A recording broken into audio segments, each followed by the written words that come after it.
Presidential election, and whether you're voting for Trump or Clinton, it is obviously a very hot topic. Yeah, or somebody else for that matter. And is there a way to have a conversation without getting heated? Our next guest says that there is a way, but you have to be a little tactful about it. Joining us now here, live in studio, Connecticut etiquette expert Karen Thomas joins us. Welcome, Karen. How are you? Very well. I feel like fights could break out over this topic. Yeah. You know, this is such a volatile subject, unfortunately, now in this presidential election. I think more so than other years. And it's really, really important for people to remember, I think, just some basic rules of manners and etiquette just to get through it. Because like you said, Ryan, you were speaking about a story. Last night I heard that my cousin and my aunt were going back and forth. Now they've defriended each other on Facebook. They're not going to the family reunion this year. Oh my gosh. Because of it's crazy. It's like, get over yourself. I mean, it's important, but it's not, you know. It is, but people are very passionate about their views. You know, they're passionate about their candidates, and there's a right and wrong way to kind of delve into different things.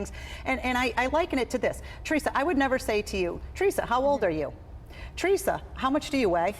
Teresa, I would just lie to you. I would lie about everything. What do you mean? Isn't that, don't you consider that a Yeah, little bit it's a rude? little I mean, you would be invasive, a little, right? you know, exactly. So you have to remember when you're speaking, there's different ways that you can either allude or politely decline. So when people ask me, because again, it is prevalent in society, people ask me, who are you voting for? And you know what I say to them? I say, you know, I prefer not to speak about that subject, you know, but I've had some people that have pushed. Why? And what do you mean? Exactly, and then they proceed to tell you about their candidate and this and that to try to get your ear up and kind of, you know.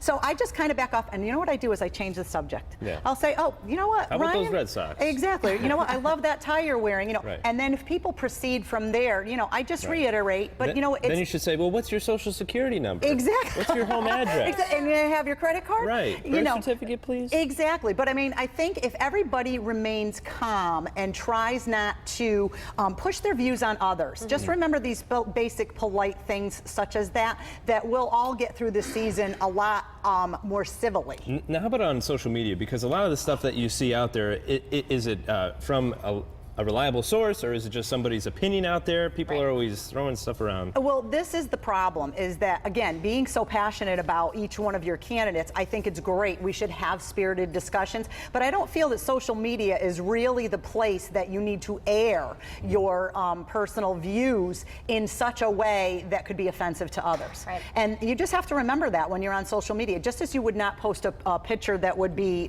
inappropriate or controversial, you know, you don't want to push that on somebody. And myself, you know, with my website and with my social media, I don't ever put anything on there regarding political, because I don't want, you know, it can go either.